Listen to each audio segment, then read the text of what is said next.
तो वह भाई आप थोड़ा बताओ कि जर्मनी आने से पहले आप क्या करते थे, कहाँ से हो आप? हाँ, मैं मतलब नेटिवली सोलापुर से हूँ। मतलब ये छोटा गांव है, गांव नहीं सिटी ही है बेसिकली, महाराष्ट्र स्टेट में। महाराष्ट्र से हो? बट मेनली मेरा एजुकेशन पुणे से हुआ है। So you can say that I am from Pune. तो क्या करते थे आप, मतलब आपका क्वालिफिकेशन क्या था? हाँ, मैंने मैकेनिकल इंजीनियरिंग की है पुणे से, और उसके बाद वही एज अ डिज़ाइन इंजीनियर काम किया है 1.5 साल के लिए, और उसके बाद यही इधर अप्लाई किया। और हाँ, करंटली अब मैं मास्टर्स परस्यू कर रहा हूँ इधर। तो वह भाई ये बताओ कि मैकेनिकल इंजीनियर्स जो है अभी जो इंडिया में बहुत लोग इंजीनियरिंग पढ़ते हैं, जो मैकेनिकल पढ़ते हैं इंजीनियरिंग, वो नौकरी कर रहे हैं, उसके बाद उसको लगता है कि एमबीए और मास्टर्स करे, एमएस करे। तो इंडिया में जो कॉलेजेस है उसमें करना बेहतर होगा कि यूरोप में, जैसे जर्मनी में आप आए हो? तो डिपेंड करता है, क्योंकि मैकेनिकल इंजीनियर्स यूजुअली, अब पर्टिकुलरली अगर मैं एमटेक की बात करूँ तो मैंने पुणे में देखा, वहाँ मुझे इतने अच्छे कोर्सेज नहीं लगे।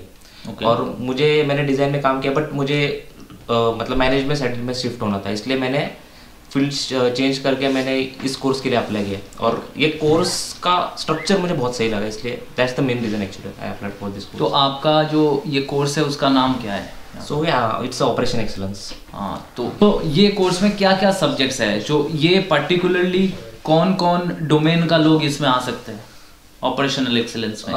तो मेनली मेरा जो, मैं अभी ऐसे तो बता नहीं सकता, बट मेनली जो प्रोजेक्ट मैनेजमेंट के लिए फोकस करते हैं, या सप्लाई चेन मैनेजमेंट के लिए फोकस करते हैं, या हाँ मेनली तो ये दोनों ही है, बट फील्ड बहुत वास्ट है। तो ये जो डिग्री आपने कर रही है, ये मैंने देखा कि ये आपका सिर्फ एमबीए भी नहीं है, इसके साथ एमई भी है, डुअल डिग्री प्रोग्राम है। हाँ, वो एक प्लस पॉइंट लगा मुझे कि सिर्फ आप एमबीए के लिए नहीं जा रहे, एमए के लिए भी जा रहे, और वही तो आपके लिए मल्टीपल अपॉर्चुनिटीज ओपन होती है इसके बाद। ओके, तो अभी आप जर्मनी में 5 महीने तो ऑलमोस्ट हो गया। तो आपका यहाँ पर जहाँ जहाँ आपने घूमे हैं, तो कैसा लग रहा है जर्मनी का लाइफ? हाँ, फ्रैंकली तो मैंने ज़्यादा घूमा नहीं हूँ, बट जहाँ जितना घूमा हूँ बहुत सही लगा है मुझे। बट हाँ, मतलब there is lot to explore yet, so let's see. तो आपने कौन सा सिटी घूमे हैं? तो मैंने अभी तक बर्लिन देखा है, फ्रैंकफर्ट देखा है, केम्निट्ज देखा है। ओके। और हाँ, मेनली तो यही घूमा। तो भाई मेरा और एक क्वेश्चन है, जो Germany as a destination for masters, दूसरे मतलब हमारे इंडिया में भी बहुत स्टूडेंट्स हैं जो अभी बैचलर्स कर रहे हैं, उसके बाद उसके लिए जो सारे स्टूडेंट्स हैं वो अभी यूके भी सोच रहे हैं, ऑस्ट्रेलिया भी सोच रहे हैं, यूएस भी सोच रहे हैं बहुत लोग। तो जर्मनी, इन सारे देशों में इसका क्या क्या एडवांटेजेस है आपको लगता है? First is economical, obviously. अगर आपने अभी जो जो कंट्रीज के नाम लिए, as comparative to that Germany is relatively बहुत चीप है। और एजुकेशन भी, अगर आप यूनिवर्सिटीज़ देखो तो टॉप 50 टॉप 100 में यूनिवर्सिटी आती है जर्मनी की। So education, quality wise education भी बहुत सही है। हाँ, बट लैंग्वेज बैरियर है। Apart from that it's really good. Okay. तो अभी आपका सेमेस्टर ब्रेक चल रहा है, अभी समर में जो स्टूडेंट्स आ रहे हैं, तो इंडिया से जो लोग पहली बार आ रहे हैं फैमिली छोड़ के, जो कभी बाहर नहीं रहे हैं, उसके लिए थोड़ा सा टिप्स तो आप दे सकते हो? क्या क्या टिप्स? हाँ, टिप्स मतलब, हाँ, देयर इज वन एडवांटेज कि होप पर्टिकुलरली जो आ रहे हैं, यहाँ इंडियंस बहुत है। हाँ, तो होम से मतलब लेफ्ट आउट ऐसा फील नहीं होगा, दोस्त बहुत इजीली मिल जाएंगे। फॉरेनर अगर दोस्त ना ही बने तो इंडियंस तो बहुत सारे, so that's not an issue here. Okay. और यहाँ पर जो मतलब अभी जर्मनी में एप्लीकेशन करना है, उसके बाद आईएलटीएस, एपीएस, ये सारे तो स्ट्रीमलाइन हो गया, ऑनलाइन पोर्टल आ गया। तो आपको क्या लगता है कि अगर कोई जो एमबीए करना चाहते हैं ऐसे एक पब्लिक यूनिवर्सिटी से, उसका कितना टोटल बजट उसको करना चाहिए? अगर आप हॉफ का हम पकड़े तो 25 लाख तक तो जाता है। हाँ, रिलेटिवली चीप में भी हो सकता है, तो हाँ, बट अप्रॉक्स 25 तो पकड़ सकते हैं हम जर्मनी में। 25 लाख। और जो मास्टर्स नॉर्मली करने आए उसके लिए कितना पकड़े? उसके लिए भी अराउंड 20 to 25 ही पकड़ सकते हैं, क्योंकि हम सारा अकोमोडेशन वगैरह सारा ही पकड़ लेते हैं 1 साल का। तो हाँ, उतना तो लग ही जाता है, मतलब 2 साल के लिए। और यूजुअली जहाँ तक मैंने सुना है कि अब सारे यूनिवर्सिटी मिनिमम कुछ तो ट्यूशन फी अप्लाई करने वाले हैं, तो हाँ, उतना तो ये अमाउंट, एजुकेशन लोन मिलना भी बहुत आसान हो गया अभी। हाँ, it's really easy to get education loan. और एक क्वेश्चन सब लोग पूछते हैं, हम भी पॉडकास्ट में बहुत बार बातें किए कि लैंग्वेज बैरियर कैसा है यहाँ, और लैंग्वेज कितना इम्पोर्टेंट है? रादर मैं बोलूँ तो सबसे ज़्यादा इम्पोर्टेंट वही है। अगर लैंग्वेज, बाकी तुम्हें कुछ नहीं आता, अगर लैंग्वेज भी आता है तो it's really easy to survive in Germany.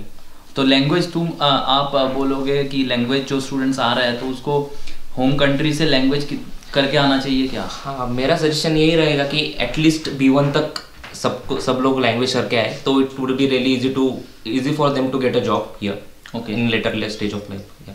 तो आपने कितना लैंग्वेज करके आए थे? हाँ, मैंने भी B1 तक, मतलब आधा पढ़ा था B1, बट कंप्लीट नहीं कर पाया था। कंप्लीट तो A2 तक? हाँ, A2 तक मैंने कंप्लीट कर लिया तो था। ये आप बता सकते हैं कि आप कहाँ से करे थे? हाँ, तो एक्चुअली मैं पुणे में ही, एक होम ट्यूटर है हमारी, तो वहाँ से हाँ, तो हाँ, और एजुकेशन मुझे बहुत सही लगा था उधर। और एग्ज़ाम कहाँ देना होता है इसका? एग्ज़ाम डिपेंड करता है, एग्ज़ाम देना ही पड़ता है ऐसा कुछ नहीं। If you have the knowledge it's good, but Goethe exam usually लोग प्रेफर कर लेते हैं। गोएथे एग्ज़ाम स्टूडेंट्स दे सकता है। ओके, एंड आपको मतलब यहाँ पर जैसे आपका जो कोर्स है ये कितने सेमेस्टर का है, कितने साल का है? सो एक्चुअल कोर्स 2 साल का है, बट टीचिंग उसमें 1 ही साल है। ओके। और 1 सेमेस्टर का मैंडेटरी इंटर्नशिप और 1 सेमेस्टर थीसिस, ऐसे थीसिस 2 साल का कोर्स। तो 2 साल का कोर्स है यहाँ टोटल। और अभी आप 2 साल के बाद क्या प्लानिंग है यहाँ जर्मनी आपके? सो हाँ, ऑब्वियसली मुझे वर्क करना है पहले तो, और थोड़ा इंटरनेशनल एक्सपोजर लेना है, थोड़ा वर्क एक्सपीरियंस गैदर करना है, और उसके बाद करंटली तो यही प्लान है। अब आगे देखते हैं, let's go with the flow. Okay okay. And तो आप दूसरा चीज़ मैं पूछूंगा कि यहाँ पर जो स्टूडेंट्स आ रहे हैं, जैसे MBA करने आ रहे हैं, MS करने आ रहे हैं, तो बहुत सारे स्टूडेंट्स का गैप्स भी है, मतलब पढ़ाई के बाद थोड़ा गैप्स हो गया, थोड़ा सा कभी काम कर लिया, थोड़ा एक्सपीरियंस भी है, किसी का गैप है, मतलब तो उसके लिए कोई इशू होता है क्या? फ्रैंकली मैंने तो सुना नहीं है, जहाँ तक मेरी नॉलेज है यहाँ गैप का उतना कोई प्रॉब्लम नहीं है, बट हाँ, यू स्किल्स होने चाहिए, दैट्स रियली इम्पोर्टेंट। हाँ, और भयो भाई ग्रेड का मैं पूछना चाहूँगा, बहुत सारे स्टूडेंट्स जो पढ़ने आ रहे हैं तो पब्लिक यूनिवर्सिटी में अगर वो ट्राई करे, हालांकि यहाँ बहुत प्राइवेट यूनिवर्सिटीज़ भी है, बट पब्लिक यूनिवर्सिटी जो गवर्नमेंट का है, रिकॉग्नाइज्ड ऑल ओवर वर्ल्ड, तो वहाँ पर जनरली बैचलर्स में कितना ग्रेड सेफ साइड मान सकते हैं कि इतना ग्रेड मिनिमम आना चाहिए to get in public university? हाँ, तो जहाँ तक मेरा नॉलेज है 8 के ऊपर CGPA is good public university. हाँ, बट अपार्ट फ्रॉम दैट बहुत सारी चीज़ें हैं, जैसे आपके LORs और SOP भी मैटर करते हैं। और आजकल तो वर्क एक्सपीरियंस भी मैटर कर रहा है, अगर पब्लिक यूनिवर्सिटी में पर्टिकुलर आपका कोर्स पे डिपेंड करता है कि आप कौन से कोर्स में इंटरेस्टेड जा रहे हो और वहाँ कंपटीशन कितना है। हाँ, और जैसे मैंने जितना सुना कि इंग्लिश डॉट प्रोग्राम में पर्टिकुलरली इंटरनेशनल बहुत स्टूडेंट्स आता है, कंपटीशन ज़्यादा आता है। जर्मन डॉट कोर्स में बहुत ईजी है, बट हाँ कि पूरी टीचिंग जर्मन में होगी तो बहुत डिफिकल्ट होगा इनिशियली, बट अगर कोई करना चाहे और कर पाए तो वो बहुत अच्छा है, क्योंकि उसमें लो ग्रेड्स में भी अच्छा मिल सकता है। हाँ, तो और यहाँ पर जैसे कैंपस प्लेसमेंट का कोई कॉन्सेप्ट नहीं है जैसे इंडिया में होता है, तो ये जो जॉब फेयर्स होता है ये कितना कंट्रीब्यूटिंग फैक्टर है for exposure, getting the exposure? Job fair से आइडिया मिल जाती है कि एग्जैक्टली मतलब करंटली मार्केट में कौन से टाइप्स के जॉब है, और मतलब हम कैसे अप्लाई कर सकते हैं, और वैकेंसी कहाँ है, तो यूजुअली पूरी इन्फॉर्मेशन दे देते हैं वहाँ, तो बेसिकली आइडिया मिल जाती है। बट हाँ, जॉब तो डायरेक्टली नहीं मिलती, तो एप्लीकेशन करना पड़ता है हमें ऑनलाइन। ओके। एंड और एक चीज़ आपको मैं पूछना चाहूँगा कि जैसे इंडिया में हर डिग्रीज में वो थीसिस लिखने का कोई मतलब रिवाज है नहीं, सिर्फ PhD में ही होता है थीसिस। तो यहाँ पर बैचलर्स में भी थीसिस होता है, मास्टर्स में भी थीसिस होता है। तो ये थीसिस राइटिंग जो है, एकेडमिक राइटिंग पार्ट, ये जो स्टूडेंट्स डिसाइड किया कि यूरोपियन स्टैंडर्ड एजुकेशन लेंगे और यहाँ, तो यहाँ थीसिस एक मैंडेटरी पार्ट होता है, तो उसके लिए जो ट्रेनिंग्स और कुछ नॉलेज वो अगर होम कंट्री से सीख के आए तो वो क्या कुछ हेल्प करेगा कि यहाँ आके वो सीख लेंगे? हाँ, हेल्प तो करेगा, बट फ्रैंकली इस टॉपिक में बोलने के लिए मैं भी रिलेटिवली न्यू ही हूँ, मुझे मतलब इतना भी आइडिया नहीं है। सो हाँ, बट अगर आपको पहले से नॉलेज है इट्स बेटर।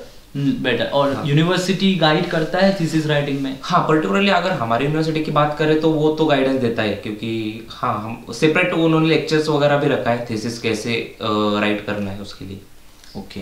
अच्छा, तो हॉफ में यहाँ जर्मनी में जो स्टूडेंट्स के लिए पार्ट टाइम जॉब्स है उसका अपॉर्चुनिटीज़ कैसा है यहाँ पर? पार्ट टाइम अपॉर्चुनिटीज बहुत कम है हॉफ में, क्योंकि it's really small town. But एक एडेड एडवांटेज क्या है कि इधर एक्सपेंस भी कम है, क्योंकि रिलेटिवली बाकी चीज़ें भी सस्ती है और ट्रांसपोर्टेशन का भी कोई खर्चा नहीं है। सो तो स्टूडेंट्स के लिए जो लोग यहाँ आते हैं, जैसे normal general part time work होता है, restaurant, warehouses, food deliveries, जो नॉर्मल काम होता है, और जो वर्क स्टूडेंट्स होता है पार्ट टाइम में, तो आप स्टूडेंट्स को किस में फोकस ज़्यादा करना चाहिए?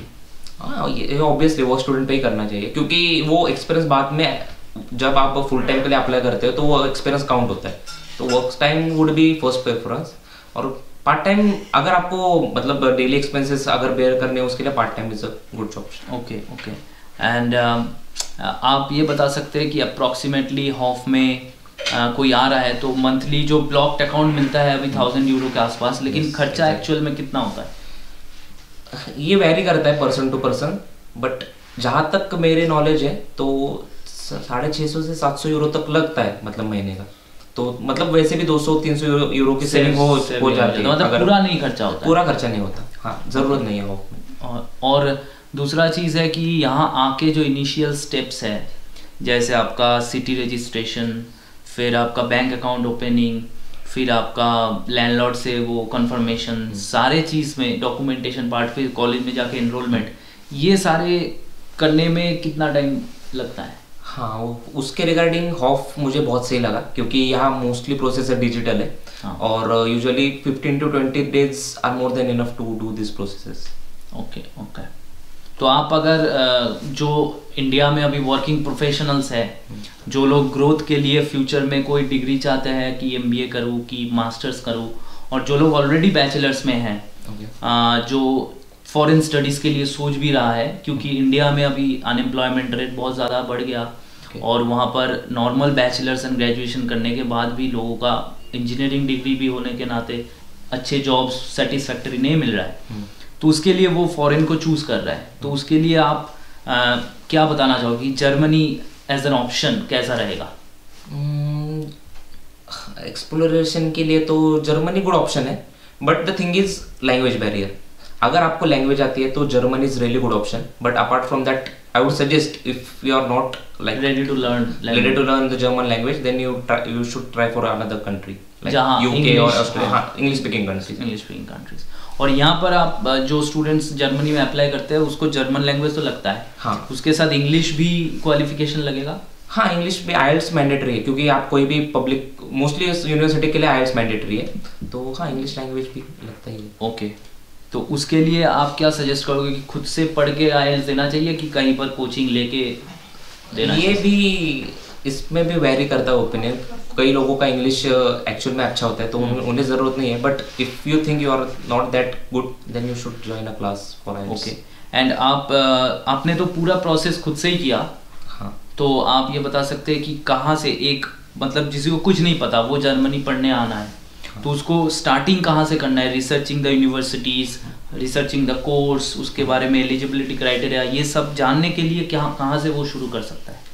सो फर्स्ट थिंग इज मुझे लग रहा है कि एक्चुअली में जो प्रोसेस है वो 1 साल पहले शुरू होता है मास्टर्स का। हाँ, लगता है। तो उस फर्स्ट तो वो अपना यूनिवर्सिटी कोर्स जहाँ उसे एनरोल करना है उसके बारे में रिसर्च करना चाहिए, और हाँ, उसके रिगार्डिंग रिसर्च करके फिर बाकी का यूजुअली इसका प्रोसेस बहुत ईजी है, इतना कुछ हार्ड नहीं है, बट वही कि आपको मतलब यूनिवर्सिटी कौन सी लेना है, that's really important. University and course क्या क्या उसका एलिजिबिलिटी है, तो वो डार्ड वेबसाइट अगर फॉलो करेंगे जैसे हम सब किए हैं, तो डार्ड वेबसाइट में सारे डिटेल्स है, but it is a rigorous process. I think it will take 3 to 4 months of totally sorting out। Earlier it was easy, but right now it's become slightly, क्योंकि बहुत कोर्सेस है, हाँ, और ऑप्शंस बहुत ज़्यादा है।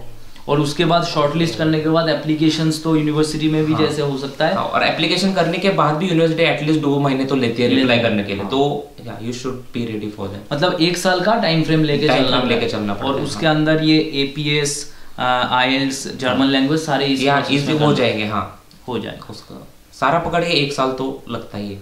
चलिए, आपको बहुत बहुत धन्यवाद ये पॉडकास्ट में आने के लिए, और I wish you very happy summer break in Germany. Same to you, by the way. Thank you, and thank you very much. Bye.